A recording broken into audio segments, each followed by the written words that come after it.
The front pages are dominated by the delayed return of indoor dining, announced yesterday. It has emerged that the Health Service executive raised concerns with the Cabinet about the practicality of plans put forward by the National Public Health Emergency Team to restrict indoor hospitality to vaccinated people. So says the Irish Times, reporting that the proposal from NPHET led to fury among ministers, even though they accepted it, and to an angry backlash from the hospitality industry and politicians. Ministers were incensed at being bounced into the decision, says the Irish Independent.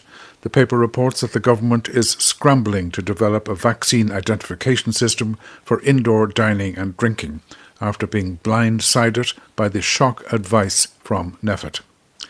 The plans to restrict indoor hospitality to fully vaccinated people are already in jeopardy. Major legal and ethical obstacles are emerging, says the Irish Examiner. Senior cabinet ministers told the paper it was unclear if a system to check whether people are vaccinated was legally possible, if the industry would cooperate with such a system, and if backbenchers would accept such an extreme measure. Shambolic and unfair is how the Irish Sun headline writer sums up the situation. Summer plunged into chaos, says the headline in the Irish Daily Mail. The paper's editorials broadly support the government's decision to act on the advice of NPHET, but far better planning is required, says the Examiner. Each time light appears, we seem to build more tunnels, says the Independent. The Times comments that the process for arriving at the decision has been a mess, despite the fact that the Delta variant has been spreading in Britain and elsewhere for quite some time. Meanwhile, the Irish News reports from the north that a sharp increase in COVID-19 cases among young people has been linked to 2 school formals at a County Down hotel, as well as at pre- and after parties. Dr. Jerry Waldron of the Public Health Agency said it was highly likely that the cases would be the more infectious Delta variant and that an alert had been issued to GPs. But after all that, the Irish Daily Mirror lead headline has some good news. At least it's sunny, says the paper, welcoming the 24-degree heat forecast for today. And more good news for some in the Independent.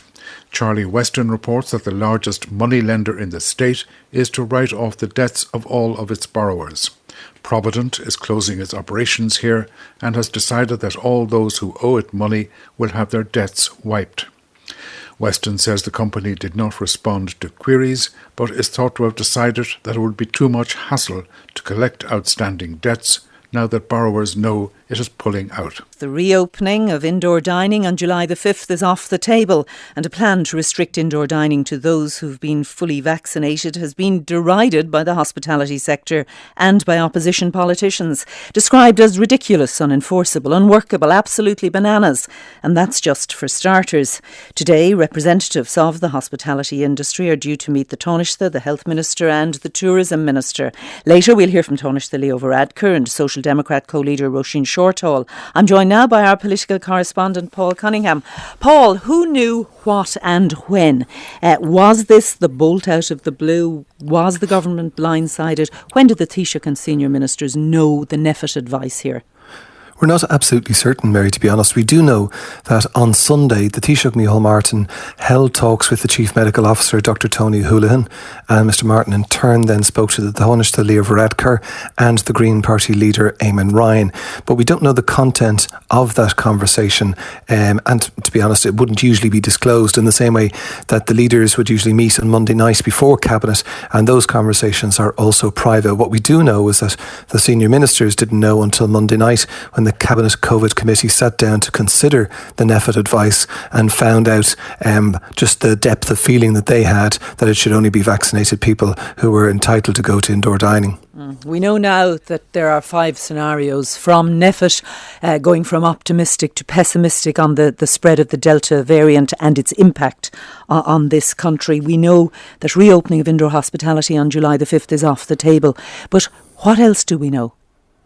Well, what we know is that weddings are going to be allowed to happen. The numbers were going to be increasing up to 50. But after that, really, a line is being drawn. So, for example, it had been expected that communions and confirmations would be allowed. But when the Taoiseach Leo Varadkar was at a news conference at government buildings yesterday, and he said that was off the table. So we're still, working our way through this. And it was notable that what Micheál Martin, the Taoiseach, was saying, because he was posed a question about what could happen to, say, for example, theatres and cinemas. Could that area also be considered to be indoor, and therefore could the people only being allowed to go in there also be vaccinated? And the Taoiseach replied that the government was working their way through the advice from NPHET. So things are to a certain extent still up in the air, and we're waiting from clarity just exactly how we're going to proceed. We'll talk about this meeting coming up later with the industry and senior ministers, but just to those remarks from Minister Oisin Smith on Radio na Gaeltacht talking about an independent review of the NPHET advice, potentially from the WHO or the ECDC. Did he misspeak, or was it a personal view? Well, the reporter who conducted the interview for Ornagy is Fachno Driscoll, and he put up a thread on Twitter about what was contained in the interview. And it's notable that he's being asked, Minister Smith, about what the government's going to do. Would they get the NPHET advice reviewed by international bodies? And Oisin Smith says, we will certainly do it. Several times he uses the word we.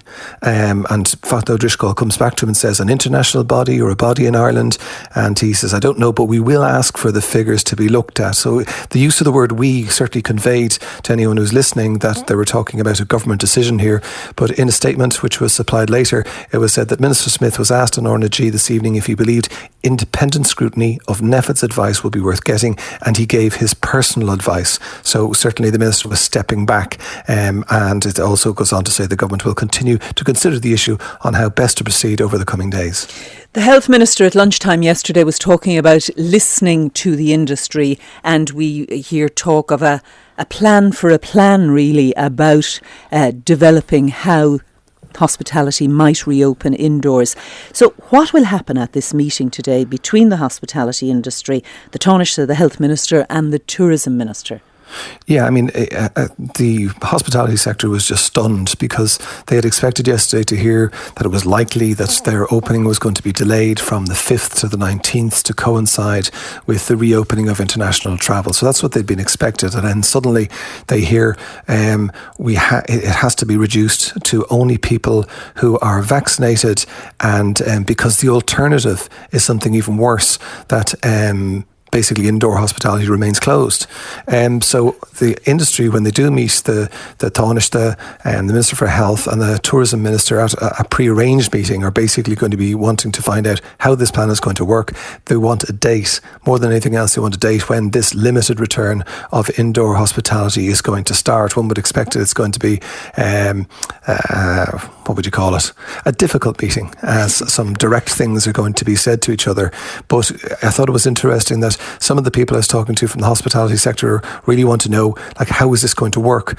But it was very clear from what Minister for Health Stephen Donnelly was saying yesterday was that they're at the very beginning of this. He was talking, as you said, that they're in listening mode, that they're going to look at international experience. So this is planning for a plan which they hope to devise by the 19th of July, but by no means are they going to have a date then that when it's all going to come into force. So it's very early stages. Finally, very briefly, is the harmonious approach among government and opposition now to the management of the virus, is that fraying?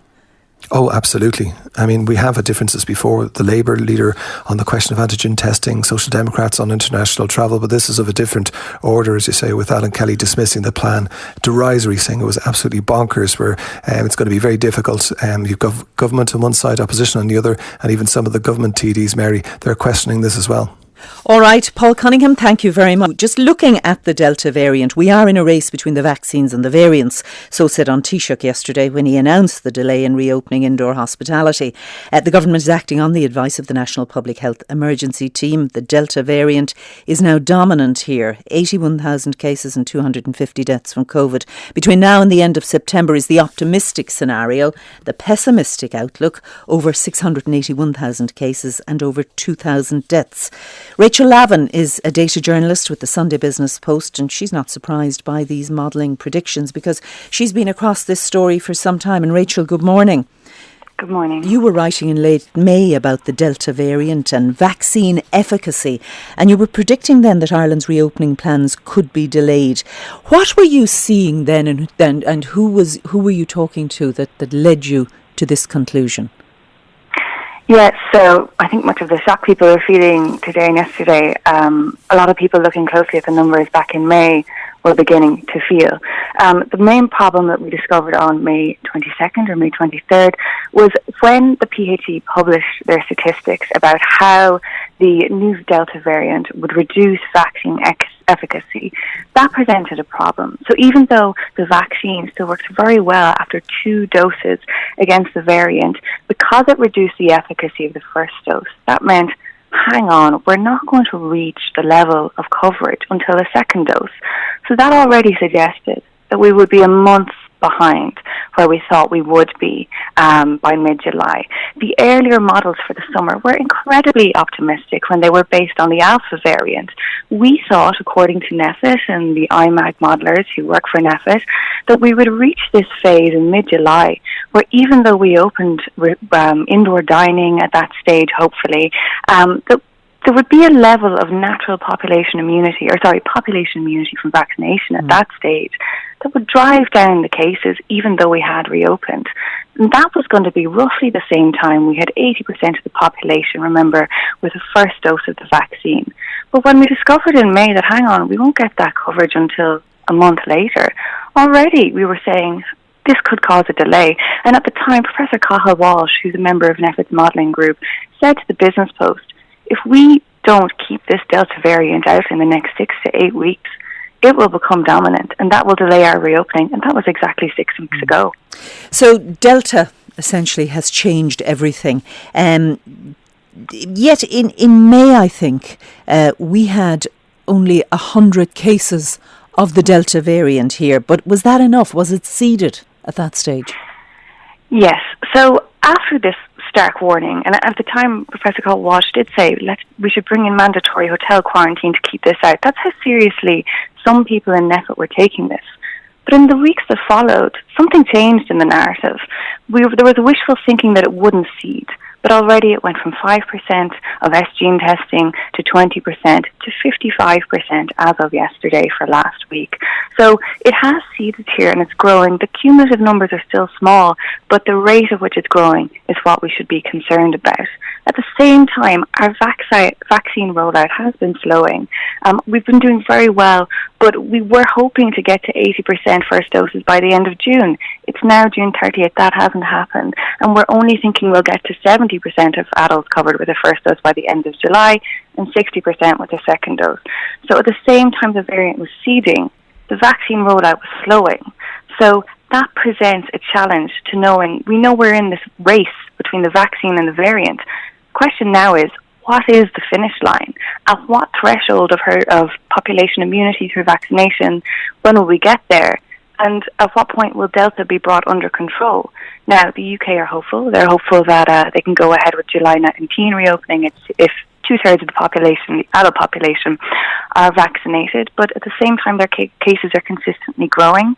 And so I think this level of uncertainty is what led NPHET to put out these stark warnings on Monday and much of yesterday.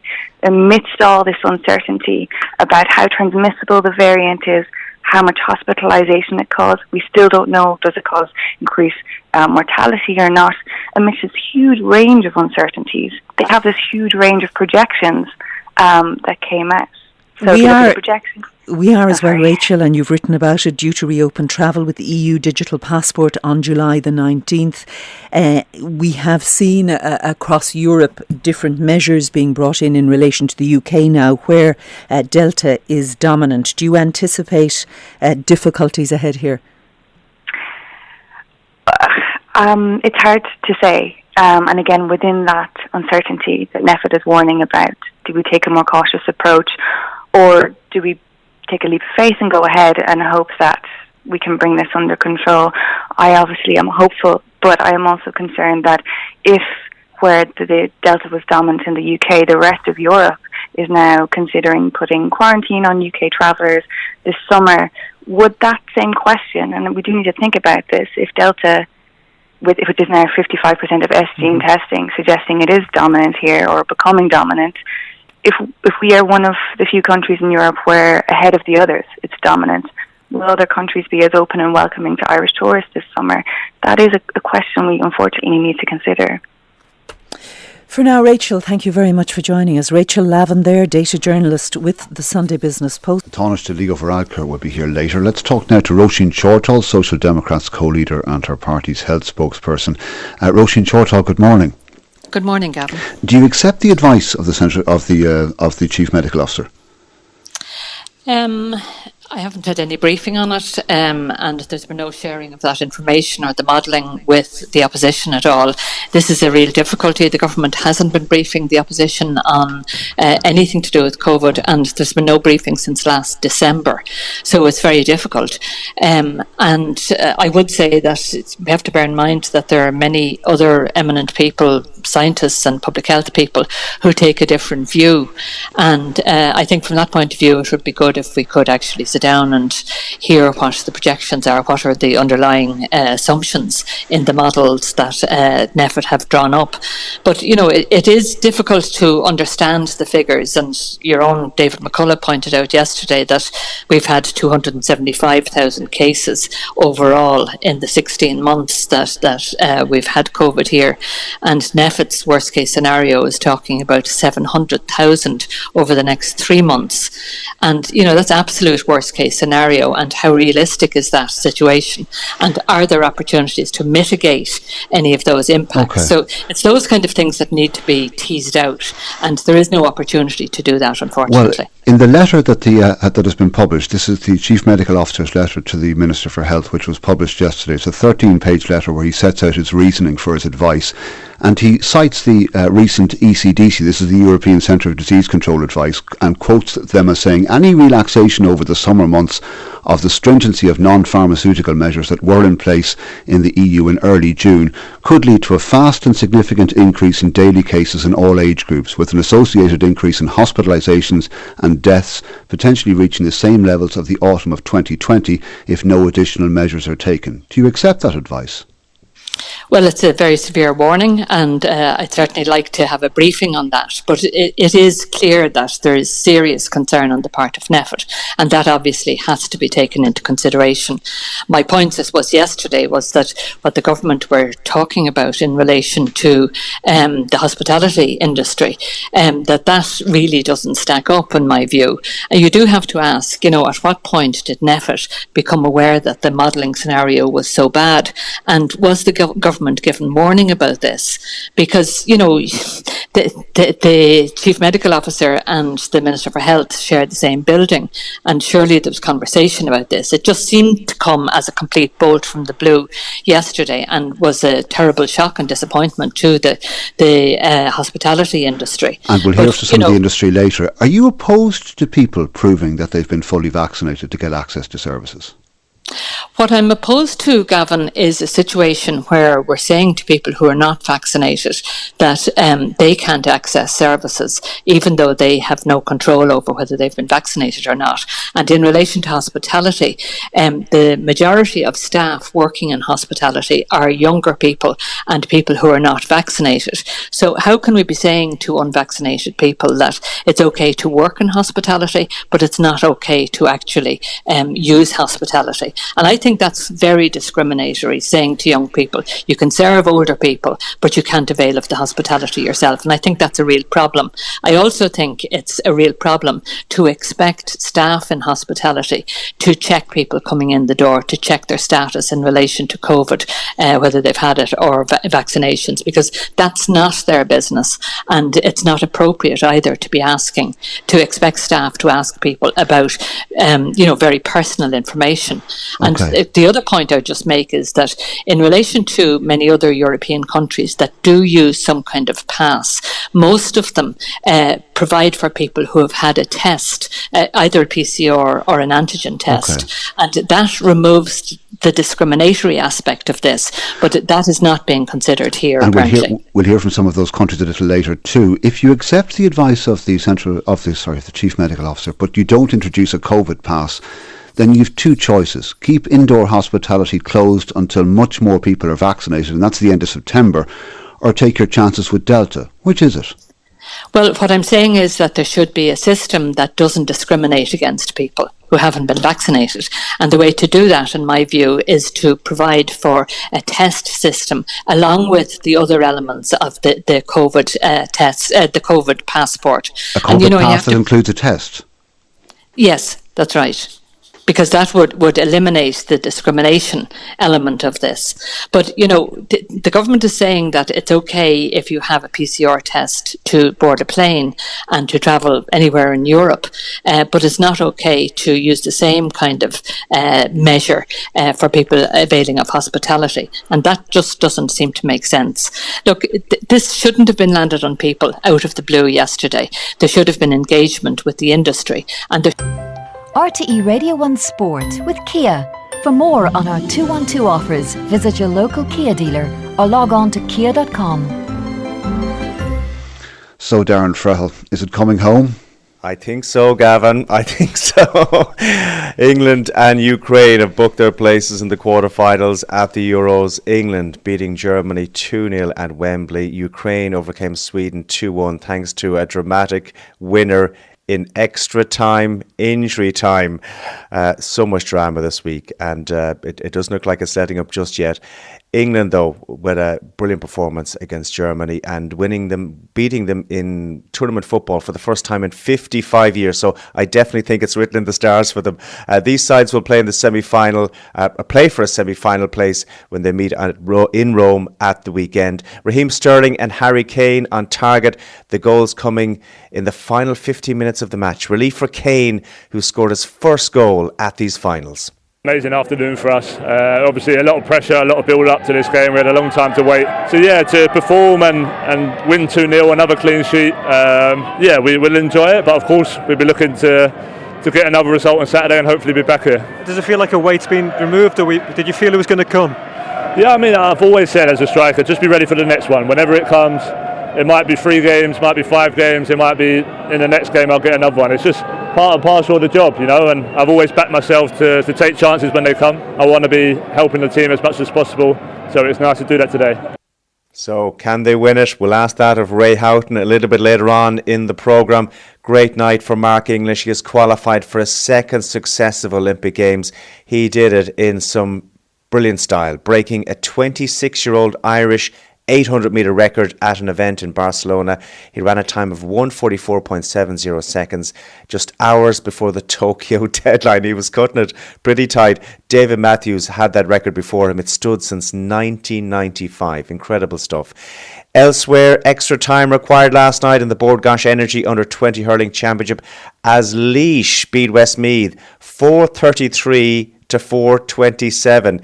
You add all those up, it's 68 scores in one game. Some game there last night. Also wins last night for Antrim and Kildare were 1-point winners against Carlow. Serena Williams is out of Wimbledon, forced to retire yesterday with an ankle injury.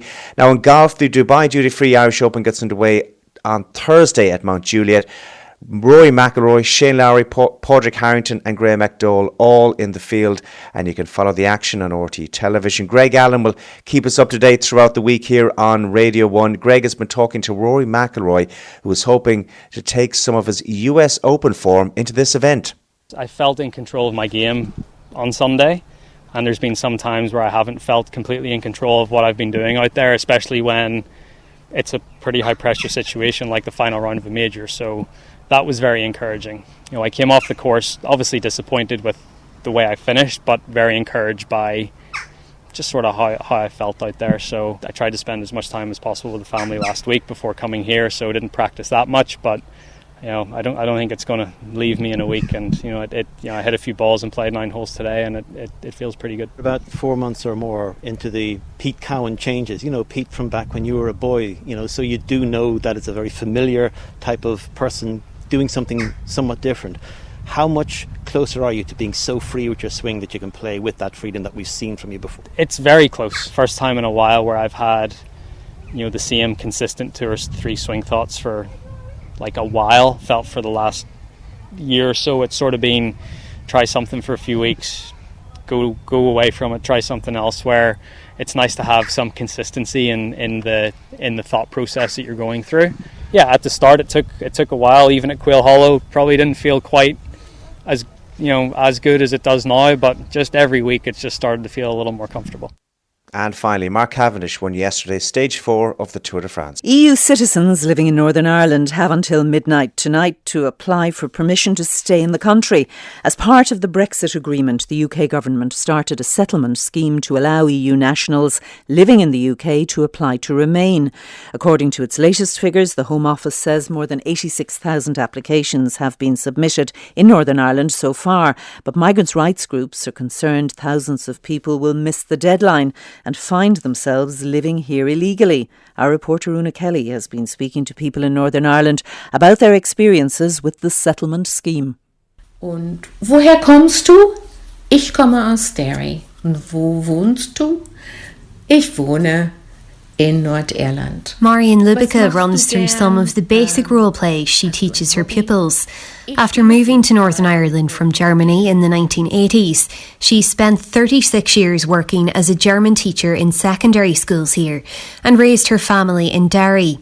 But 2 years ago, she realised she would have to apply to the EU settlement scheme or lose her right to remain in the place she calls home. After applying online, her settled status has been granted.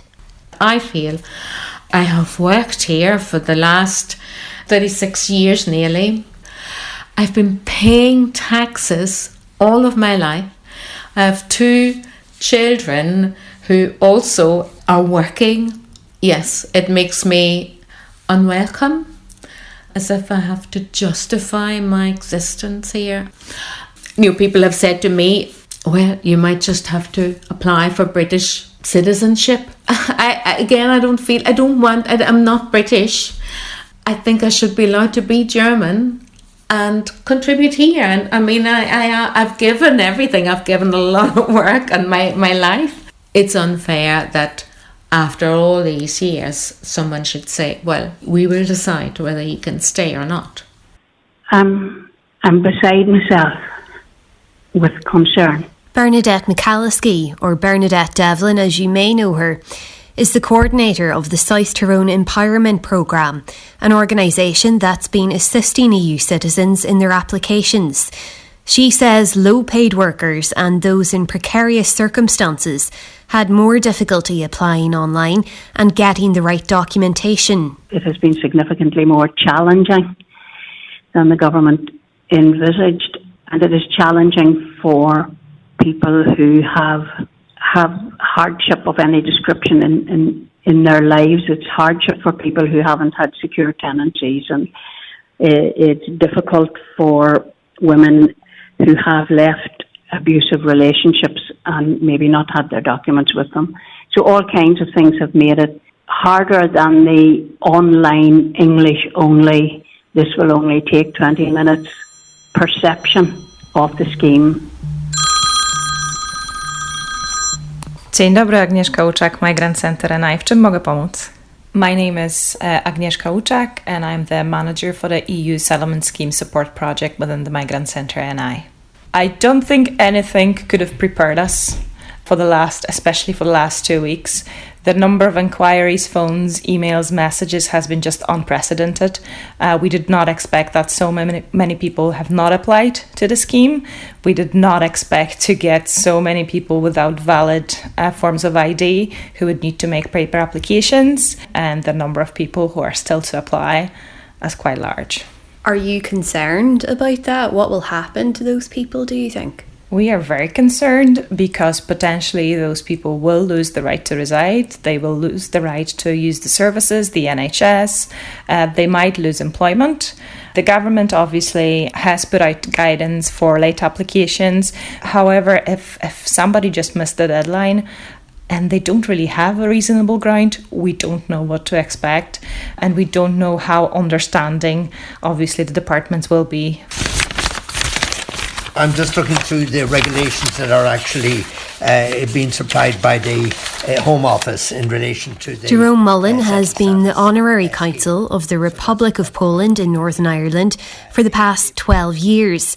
And in that time, he's seen some changes. We have lost a sizable part of the Polish population that lived here. At the height of the Poles coming here, we would have had maybe 50,000 in Northern Ireland. It is now more like 30,000 or less, possibly. For EU citizens who have stayed in Northern Ireland and have applied for settled status, Jerome is anticipating a potential difficulty. The issue that I have come across is in relation to the identity card that they are not going to supply. People will be asked for this. In fact, the employers, for example, will ask for this, and if they haven't got it, they may dismiss that person from the job if they can't prove to them that they have got settled status. So these are some of the issues that will arise, I think, as we go forward after the 1st of July. And you were listening there to Jerome Mullen, ending that report by Una Kelly. Our main story, the government's decision not to allow pubs and restaurants to serve indoors from next Monday, to try and come up with a plan in 2 weeks to allow only fully vaccinated people in at a later unspecified stage, and to try to vaccinate more people quicker to deal with NPHET's prediction of a faster spread of a Delta variant of COVID-19. In other countries, proving you've been vaccinated, tested or have had the virus is being used to access services, including eating and drinking indoors. Let's hear from two of them. First, Denmark, where just over half of people have had a vaccine and about a third have been fully vaccinated. Tom Carstensen is a journalist based in Denmark. It works the way that it's an app on your phone, and you use it for... It's kind of changed what you use it for, but because our restrictions have been changing a bit over the time. But right now, you use it to go into a restaurant, into a bar, into a pub, into a football game. And the way it works is you have to have a test. If it's a PCR test, it has to be no older than 96 hours. If it's sort of one of those quick test antigen tests, it has to be 72 hours, and that those test results then uploads onto your app after you've had them done, and then you can do all these things that you're not allowed to do otherwise. So that's basically how it works. Or if you're fully vaccinated, which means 10 days after a first dose, are people okay with being tested all the time, Tom? One of the things people were mostly discussing was actually the cost of this. People, obviously, it's a bit annoying. You have to go into a queue.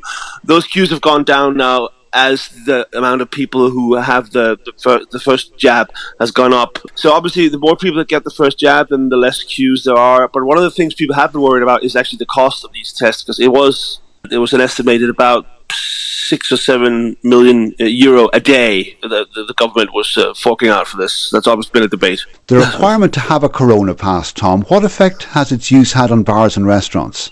A lot of bars are still struggling a lot. Right now, you don't have to have any corona passport if you're sitting outside. So obviously, the places that have outdoor seating, and also the weather's a factor here, but the places with outdoor seating have done better.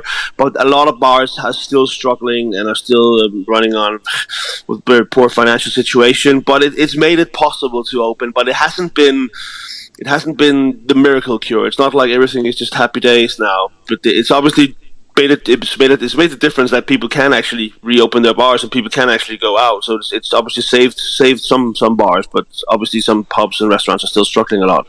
Why? Because people can't be bothered to use the pass to go in?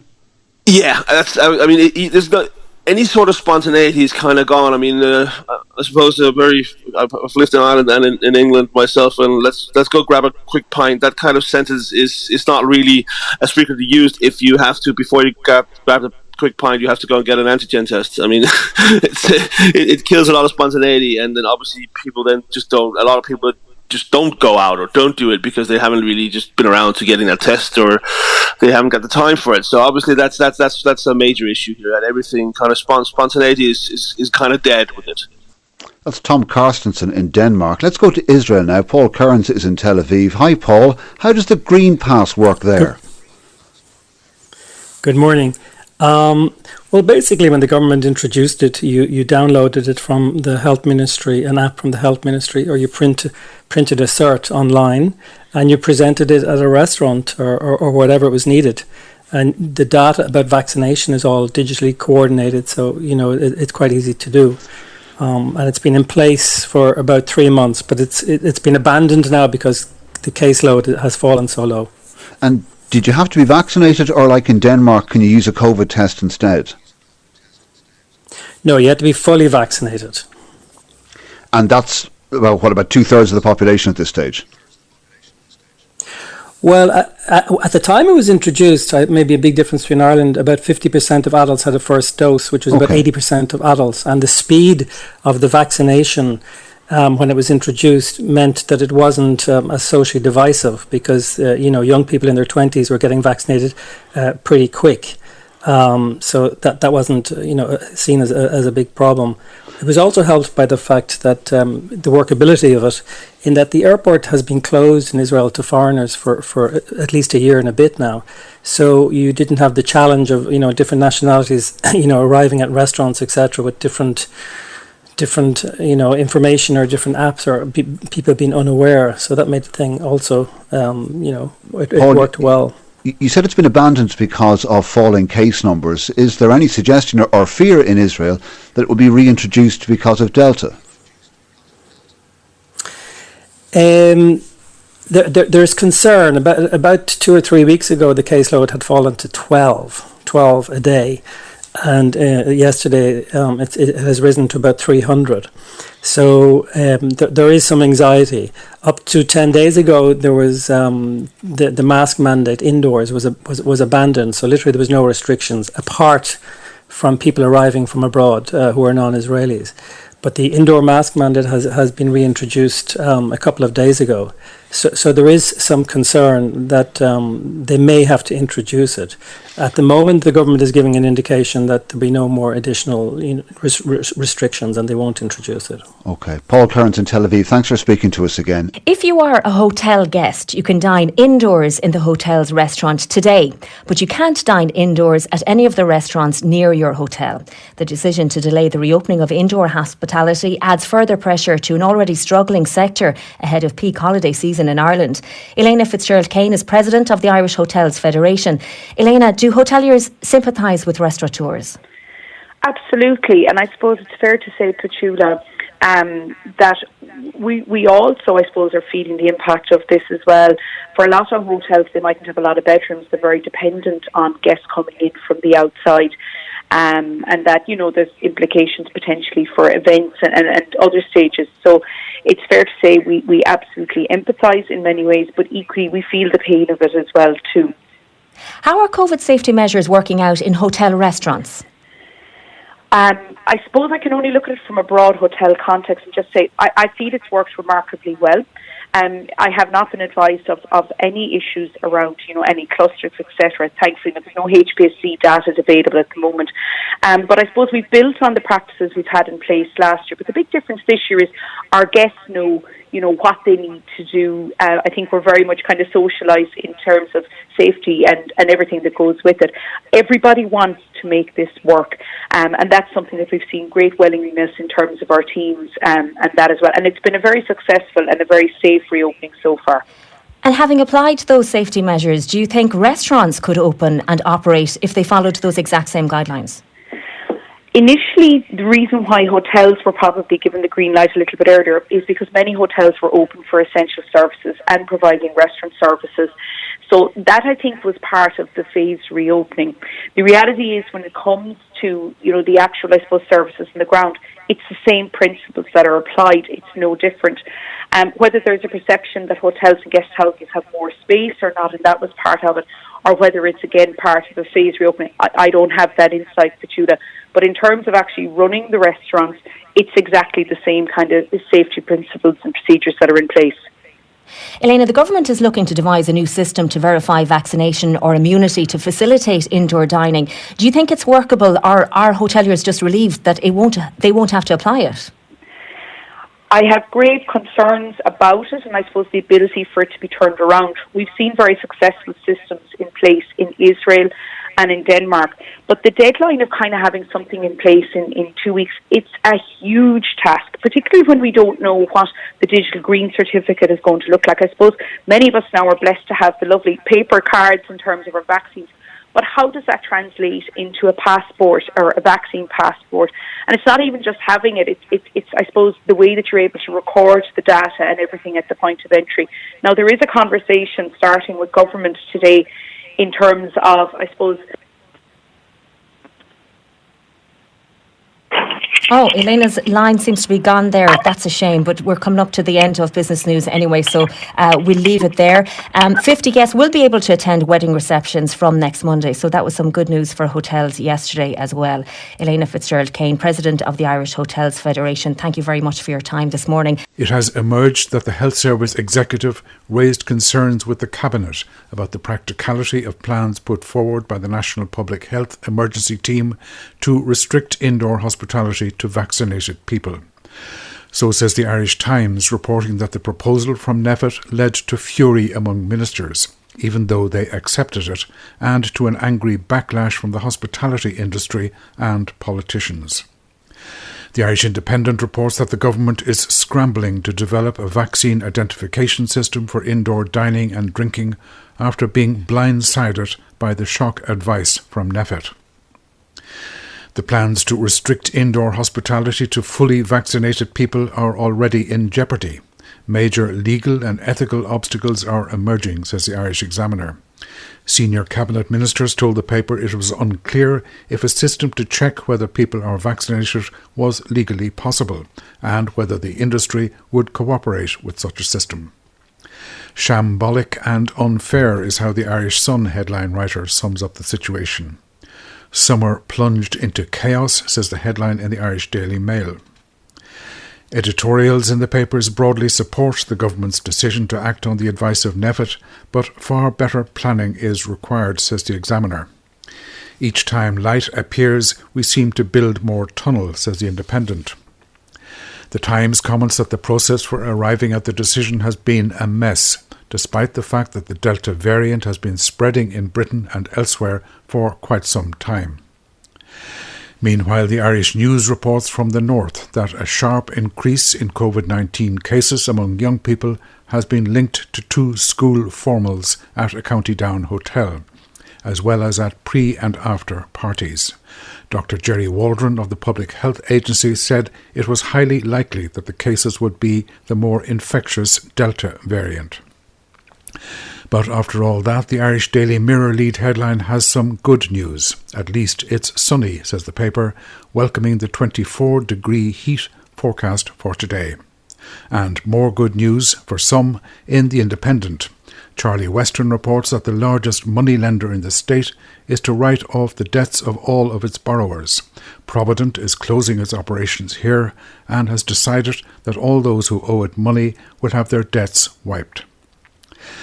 Elsewhere, a letter to the Times points out that the Polish Parliament has just passed legislation that makes it almost impossible for Holocaust survivors and their families to successfully claim restitution for property stolen from them during the Nazi occupation. Oliver Sears of Dublin 2 notes that the Polish Prime Minister, Mateusz Morawiecki, said Poland is definitely not going to pay for the Germans' crimes, not a zloty, not a euro, and not a dollar. Mr. Sears writes, "My grandfather was arrested at the factory he owned by Polish policemen, not Germans, in November 1939, tortured for 11 days in Radogocz detention camp before being shot into a pit. The writer asks if the Polish Prime Minister could explain to him why Poland or Poles should continue to benefit from his grandfather's property, and he hopes the European Union will take meaningful action in order to protect the democratic values of the Union. And as you know by now, yesterday the government announced that indoor hospitality will not open as planned on the 5th of July. This followed NPHET's advice on the Delta variant, which is now dominant here. While some have welcomed the government's decision to delay reopening plans, many among the hospitality, tourism and general public have also been angered too by these moves to plan for a vaccination certification. Backbench government TDs have been among those to hear the most local anger. Our reporter Fiachra O'Ciona has been speaking with three backbenchers. He started by asking Fianna Fáil TD from Laois Offaly, Barry Cowan, about the impact on the hospitality sector. I, like many of my constituents, was shocked by the recommendation, disappointed. The decision was made against the backdrop of, at the 19th of July, opening up international travel, where we can send packed planes to enjoy indoor hospitality throughout Europe, but not down our own towns. We've vaccinated the vulnerable, the aged, the sick. So there was good sentiment out there, goodwill, and then to be hit with this bus yesterday is a source of great worry. I, for one, want to know and would like to hear what questions were put by Cabinet, what alternatives were considered, but it would appear that there was nothing ready in the can to deal with this vista should it come to pass. Cathal Crowe, Fianna Fáil, Clare constituency. So over the past 48 hours, my phone has been hopping. Countless constituents in touch with me. A lot of them annoyed. Some others quite worried about what's been presented by NPHET. I think overall, though, there's a bit of head scratching going on. I think it's important that we follow public health guidance, but we don't always have to accept it in decision making. I've been watching this a lot through the aviation lens because it's my spokesperson role. And over the last number of weeks, 17 other European nations have embraced antigen testing. So there is science that suggests that you can use science and testing in a positive way rather than denying people access to normal life. Michael Ring, Mayo, Fine Gael. I have to say that there was great anger after yesterday's announcement. They were expecting to open on the 5th of July, and they have done everything that the government have asked them to do in the last 15 months. There's a number of businesses, particularly in my constituency, that will never open again if this continues. I have had people onto me over the last 24 hours that have never contacted my office. NPHET were not elected to Dáil Éireann. The government were elected to Dáil Éireann. The government are elected to make decisions. Even the last 2 weeks, the weather was good in Dublin. It was very, very cold in the west of Ireland. If you were outside, instead of getting COVID, you get pneumonia. Fine Gael's Michael Ring ending that report from Fiachra O'Ciona, Taoiseach Minister for Enterprise, Trade and Employment. Leo Varadkar, good morning to you. Morning. Backbenchers want to know, and the hospitality sector needs to know, what is the plan for indoor hospitality? Well, I think for a lot of people, the decision from government yesterday came as a big surprise. We understand that people are shocked. Many are disappointed. Many are angry, and we're going to spend a lot of time over the next couple of days explaining to people, going through the modelling, going through the data, explaining why this decision was made, and then charting the path forward. And the way I would explain the decision really is that we're pausing for 3 weeks the opening of indoor activities, indoor hospitality, indoor sport, other things as well. We have between now and the 19th of July to do three things. Accelerate the vaccine programme, which we can now do because NIAC says that we can use all vaccines on all age groups. Secondly, to monitor the Delta wave. It's been dominant now in England and Scotland, in Britain for 4 to 5 weeks. They're taking a more optimistic view. Even though they're more open than us and more vaccinated than us, they believe they can weather this. We'll have a good idea in 3 or 4 weeks whether they're right or not. They are seeing exponential growth in cases. Scotland recorded more cases the other day than any day since the pandemic began, but they think they can weather the storm because the link between hospitalisations and cases is sufficiently weakened. Let's see if that's the case. And the third thing is to develop this idea of a corona pass, being able to open indoor hospitality, indoor sport, indoor activities for people who are fully vaccinated and people who are recovered. And bear in mind, this public health advice, while unexpected, is significant because it is potentially a pathway for those sectors not just to reopen, but to stay open throughout a Delta wave without there being another lockdown. And I'll be sitting down with the industry today, and I'm going to talk to them about that and try to see what might be workable. You said it was a big surprise to the public and the industry. Was it a big surprise to you? And let me just add there as well, are you at the starting blocks on all this planning you're talking about? I think certainly the modelling was a surprise. It really was only on Monday that we saw the modelling, and I don't think anyone anticipated a pessimistic scenario, quite as pessimistic as NEFA put forward, potentially 2,000 deaths over the next 3 months, ICUs again coming under huge pressure. But bear in mind they put forward 4 scenarios, an optimistic one which is very different, and we'll have a better idea over the next couple of weeks, particularly when we see what happens in Britain, as to whether the optimistic scenario looks more likely in a few weeks' time. And we do have to bear in mind that new data comes in, facts change, models change, and that's still a possibility. In terms of developing a green pass or corona pass, that's not something we'd planned for, to be very honest. We took a decision months ago that we wouldn't go down that road in Ireland for all the reasons that you're going to hear from people as to why a lot of people will object to it. But we have done a lot of work on a digital COVID cert for international travel, and one thing we're going to try and work out over the next couple of days now is whether we can adapt that for use for indoor activities in Ireland. And again, what I'm going to say to the sector today when I meet them, we do now have public health advice that says that it is possible to reopen indoor activity and stay open. And this could be potentially the pathway to do it. And bear in mind, more and more people are getting vaccinated every day. We're in around half the adult population being fully vaccinated. We can now accelerate the vaccine programme over the next couple of weeks. A lot of younger people who feel they're never going to get vaccinated, well, they actually are in the next couple of weeks. Yes, but we have families going on holiday or on holiday already in this country. Now, is it the case that if you introduce this vaccine pass, that you could have one family in a hotel with their children under 16 all sitting down to enjoy an indoor dinner, and down the road in the caravan park you have a situation where the parents might be vaccinated, they might not, but they probably will be vaccinated, and their children will not, so they can't go down on a rainy evening to enjoy dinner in an indoor restaurant or bar?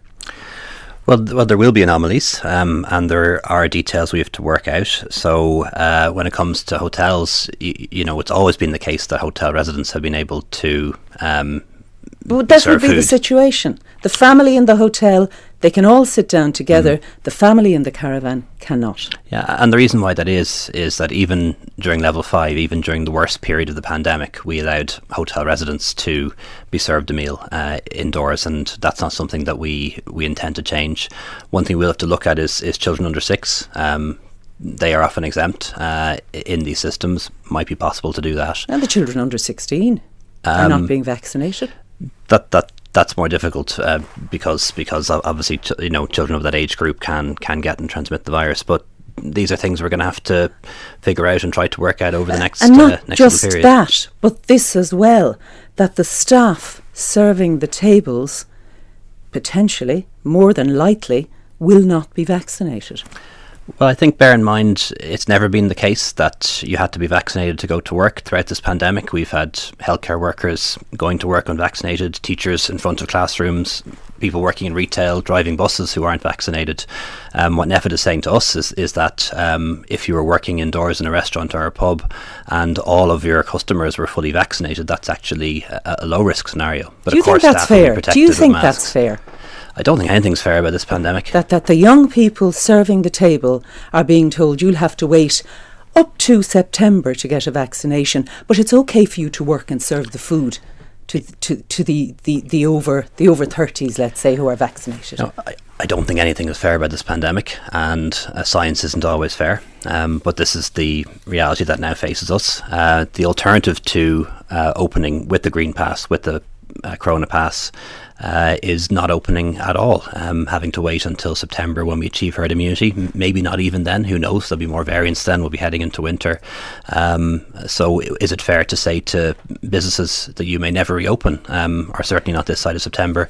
Is it fair to people who work in those industries, including very many young people, to say to them that somebody who works in retail, for example, who isn't vaccinated can go to work and serve customers who aren't vaccinated, and you can't go to work in a restaurant or a hotel where people are fully vaccinated? Do you remember what you said last October, I think? You said, when you were talking about NPHET, you said none of these people would have faced being on the PUP payment.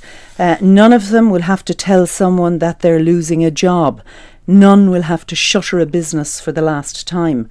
Do you still believe that? I believe that applies to me. I'm a public servant, and I'm somebody who's in that group of people in our society who have not lost their jobs during this pandemic, and I'm grateful for that every single day, because I think every single day of the tens of thousands of people who do have to shutter their businesses, who are bitterly disappointed today, and the hundreds of thousands of people who are still on the pandemic unemployment payment.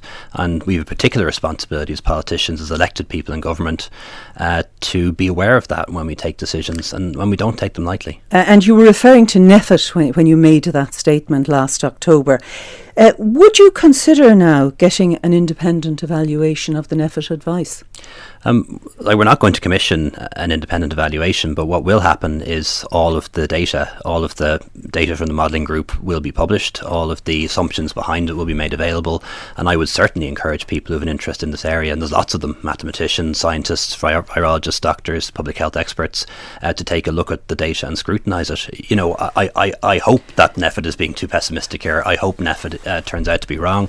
I hope the situation in England and Scotland doesn't deteriorate in the way that we believe it will, and if that modelling turns out to be wrong, it can be reviewed and it can be changed, but the balance of risk at the moment is very high. No government faced with the possibility of another wave, a Delta wave, that would result in 2,000 deaths, ICUs coming under enormous pressure, doing that again to our healthcare workers, could have made a decision to do anything other than pause. But you know that the solidarity, if you like, around COVID that you've had within government and among the opposition, that is now fraying. I mean, they're saying what you're proposing here with this vaccine certification, that it's bananas. Roisin Shortall earlier talked about the discriminatory nature of it, and there's more as well. Have you had any advice from the Attorney General on whether this is workable or not? We had initial advice yesterday from the Attorney General, who believes this is lawful. We'll have to obviously pass certain laws to do it, but that it wouldn't be unconstitutional. But that was his initial advice. He wants to consider it again. I have to say I am disappointed at the approach of Labour and the Social Democrats in particular. Up until now, they've always said that we should take public health advice and follow the advice of NPHET. Why didn't you brief critical them? of us when we didn't, and now Why they've didn't you brief totally them? turned on that. Roisin Shortall said they haven't had a briefing from government for months. I'm not sure if it's months now. Months, she did. She said December. That will certainly be made available. No briefing or sharing of the opposition, and none since December. That's what she said. Well, we will make sure that the opposition are fully briefed, that they have an opportunity to meet with the CMO, meet with Professor Nolan, go through the detail. It would have been better if they perhaps waited for that before reacting the way they did, but I understand the reaction. Should you not have acted first to bring them with you? Their briefings have always been available. I don't know the exact details about the last couple of weeks, but briefings are available and will be made available. And NPHET, the CMO, NIAC, in fairness to them, they do make themselves available to explain their advice and their information. Okay, I do want to hear from young people, because this is a big issue. And last night, our reporter Una Kelly, she went out and about in Rathmullen in Donegal. Put on your headphones there and have a listen to this. And this is what they had to say to her about these proposals. Seems logical. I wouldn't say it's fair, but it's obviously logical that vaccinated people should be able to do more. But it's not fair in the sense that we as young people haven't even been offered it. It's not like we've turned down a vaccine and now we don't get the benefits of vaccinated people, what they get. We haven't been offered it at all.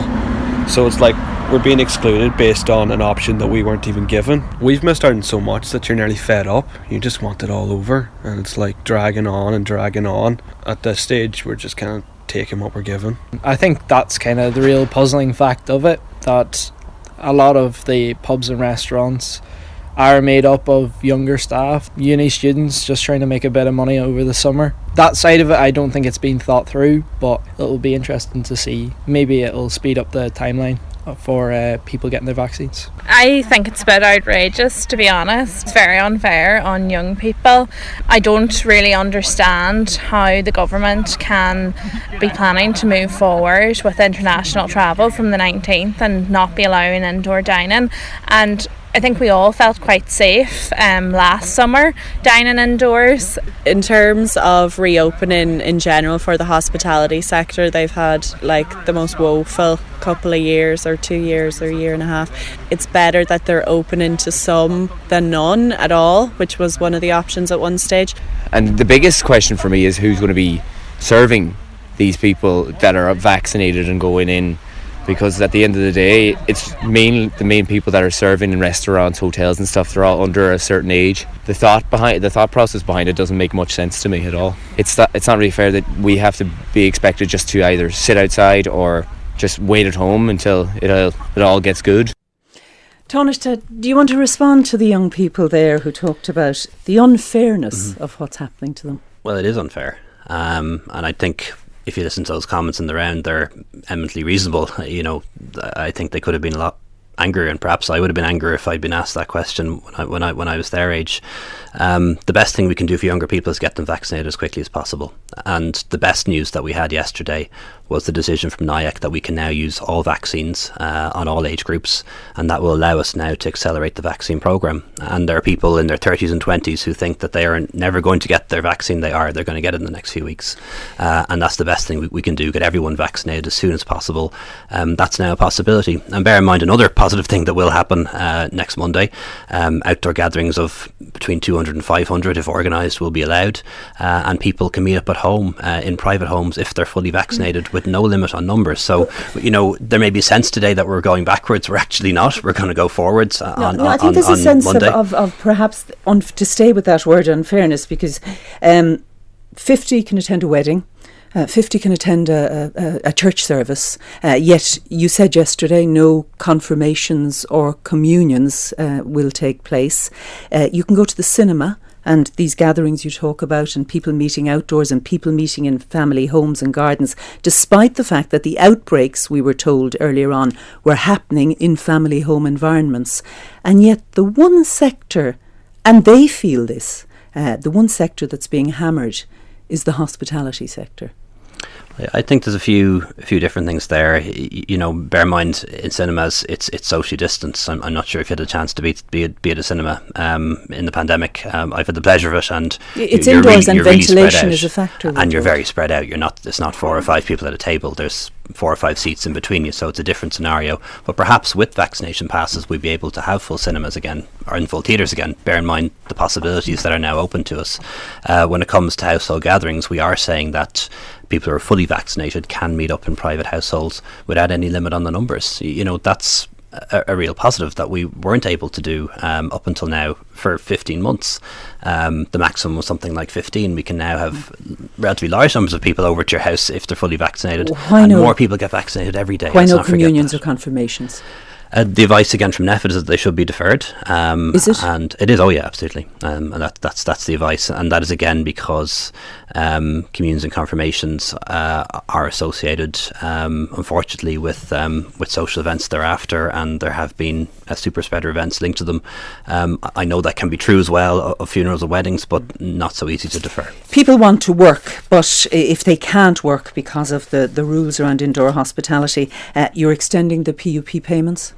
Yeah, that's right. On that, so we're doing 2 things in terms of financial support. Businesses that are remaining closed will get a double crisp payment for the next 2 weeks, and people who were taken on, if you like, in the last week or so with the view to being able to work, they'll be able to enter or re-enter the pandemic unemployment payment up until the 7th of July, so nobody will be disadvantaged. Are you going to consider antigen testing as perhaps one means of being admitted to indoor dining?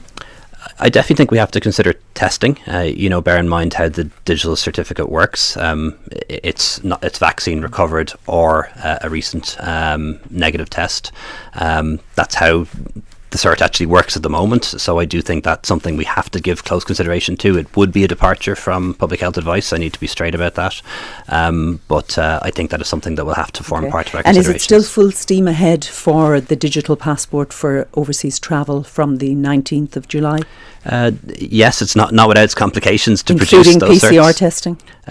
Despite the NPHET advice? It's a European law and it's a European framework, so the answer to that question is yes.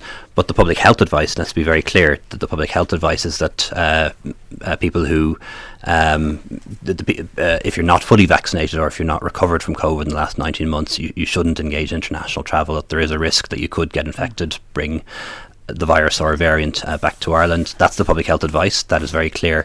However, the European law, the legal framework is different, and if a European citizen or an Irish citizen arrives in the country, they're not vaccinated or recovered, but they do have a negative PCR test, we won't refuse them entry to the country. Tánaiste Leo Varadkar, thank you for coming into us this morning.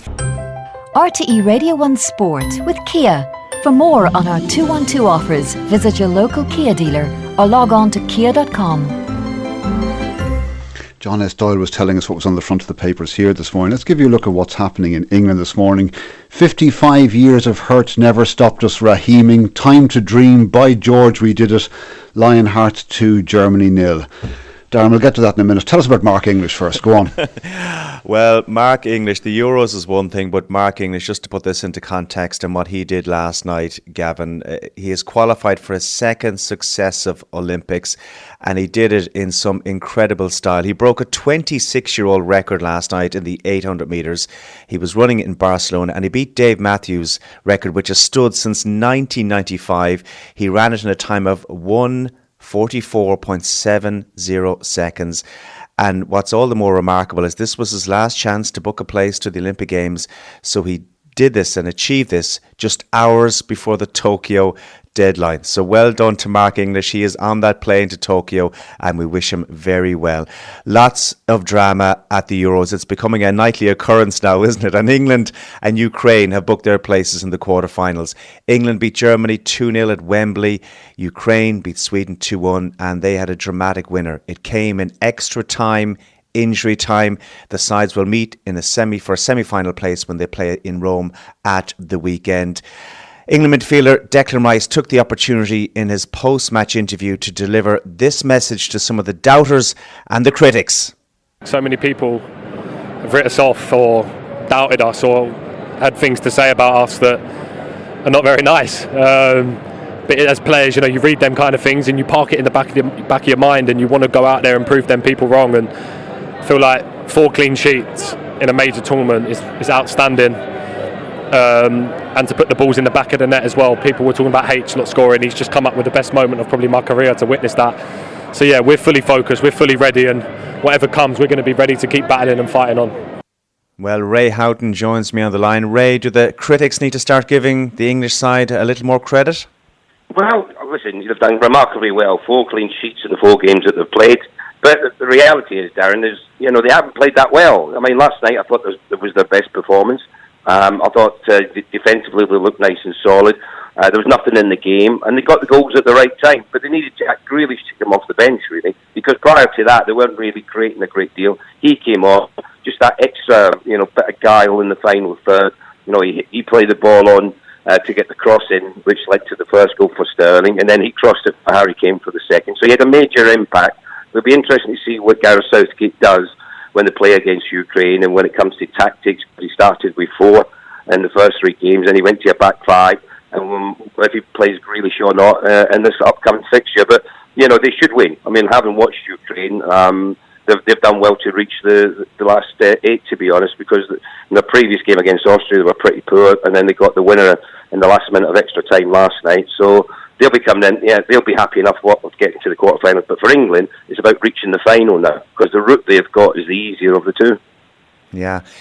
Ray, you've so much experience at these finals, both at a European level and a world level as well. And we've seen so many of the established teams struggling to get beyond these rounds. From your experience of tournament football, what's key to getting through these rounds now for England?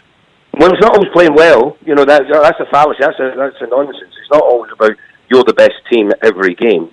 Sometimes you've got to, ride your luck a little. Sometimes there's a bit of good fortune that comes your way, and you've got to be prepared to take it. And then you've got to act on it. And that's certainly what England have done. I think they will get better because they've got some really talented attacking players that have not been used too often so far. But it just depends what Gareth wants to do in the remaining games and the system he wants to play and the players he wants to put in. That's where the criticism comes from, is that there's a lot more attacking players who could play, but he's been really pragmatic. Like last night with Phillips and Declan Rice, you virtually got a back seven, and you've only got the three attackers. And I think that's where the criticism comes from. Not always about the players, just the ones that he's employing, the ones he's given the opportunities to. Sure. 8 teams left. Who do you fancy?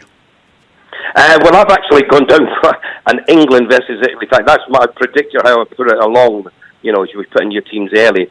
Italy are the ones that impressed me the most in the group stages. Not because they've got the best players, but I think as a team, from the goalkeeper who's good, solid back line, midfielders do their job, and you've got goal scorers. They were the team that impressed me the most. And I think England have got the easiest route to beat Ukraine on Saturday. It's the semi-final they'll probably get is between. Is it Denmark that's in the other one?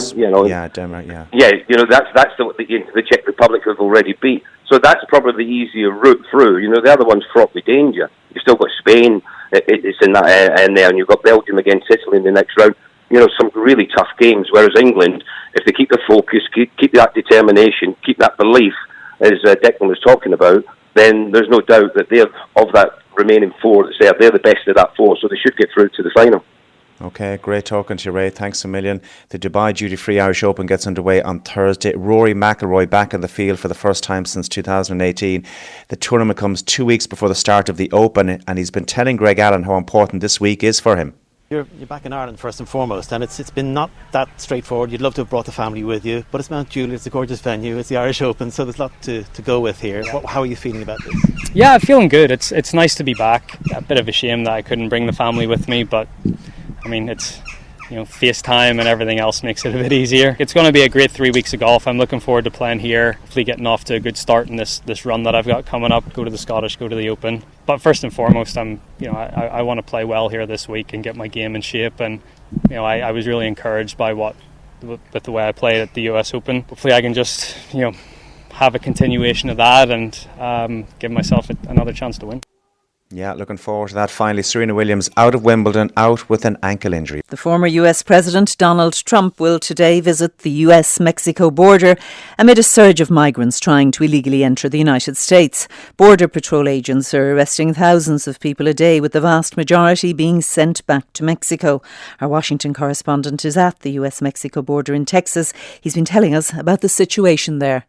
Well, Mary, I can tell you that right now I'm sitting on the banks of the Rio Grande River. I'm in a town called Roma, Texas. I'm looking across. From what I can see, it is pitch black. It's the middle of the night here at the Mexican border. Now, I'm down here with a local pastor from Roma, Texas, a man by the name of Luis Silva. He comes down to the banks of the river every night, and he comes down with a box of cereal bars, protein bars, bottles of water, and hands out refreshments to the migrants as they come across in their little rafts. Just literally in the last few minutes, we were looking into total darkness across on the Mexican side. Then flashlights started to light up. We heard a baby cry. We heard some children coughing, and they started to load these young migrants onto a small inflatable raft that is, as I speak to you, just coming across the border here now. It's crossing the Rio Grande River, and they are being brought on to the US side. And what happens then, Mary, is that this group of migrants who have just crossed illegally into the US will walk up a dirt track, and they will be arrested, because there is a team of Border Patrol agents at the top of this dirt track waiting for them, and a lot of the time they want to be arrested because that then begins the asylum process. Right now, there's a perception out there that Donald Trump was tough on border security, Joe Biden's letting everybody in. That is not the case. Joe Biden actually didn't lift a lot of the Donald Trump restrictions, particularly when it came to COVID. The vast majority of these migrants that come here tonight, I can see them gathering here right now beside me as they've come off this boat. They will be arrested, and the vast majority will be sent back to Mexico. The ones that won't be sent back are the young children, any unaccompanied minors or families with very young children. They have a better chance of staying. Earlier today we spoke to a couple and their young daughter. They had made the journey the whole way from Guatemala, and they began that journey 2 months ago. Elder Rosales was the man, Laddie was his wife, and their little 2-year-old daughter was Lacey. Now, they had a business in Guatemala. They said that they worked with a small business selling corn and beans, but they said they were the victims of extortion by local gangs and that they had threatened their safety, so they felt they had no choice but to make the treacherous 2-month journey, and they arrived here on the US border last Sunday. I spoke to them a little bit earlier about their experience, and they spoke to us through a translator. It was very scary. We were scared that the Border Patrol in Mexico would capture us and send us back to our homeland. Presidente Donald Trump, obviously with President Donald Trump, it was a little bit harder for us to come across, but now that President Biden is here, he gave us this opportunity, and now it's our job to take advantage of it, and we're grateful for President Biden. Brian, how serious is the migrant crisis at the border now? And indeed, what is the Biden administration doing to address it? Well, Mary, the numbers are very, very stark when you hear them. So in the month of May alone, the US Customs and Border Protection Agency arrested 180,000 migrants. That was just in 1 month. And that is the biggest monthly total since the year 2000. It's also an increase on the previous 2 months. It means that since October, more than 1 million apprehensions have been made at the US-Mexico border. So there's no doubt there is this massive influx right now. We met those 2 migrants that I spoke to earlier on at a centre in a city called McAllen, Texas. It's a Catholic charity, humanitarian respite centre, and it's run by Sister Norma Pimentel. And I spoke to her earlier, and she spoke about the pain and the suffering that she has seen from these people who have made this massive journey, taken all these risks and all these gambles, because many of them feel that life from the countries that they're coming from is far, far worse. I see a mother that's pregnant, about to deliver, and I say, why? Why did you risk your life? And look at you in the conditions you are with your little girl. And I said, and their answer is always the same. If I had stayed, my little girl would not be alive today.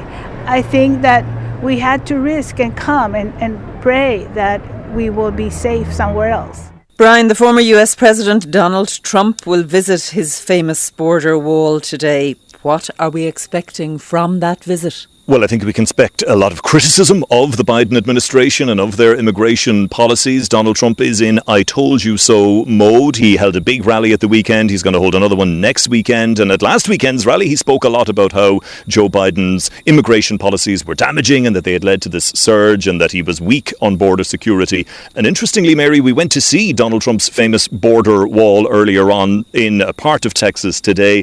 Some bits of it were unfinished, but other bits, construction has resumed again.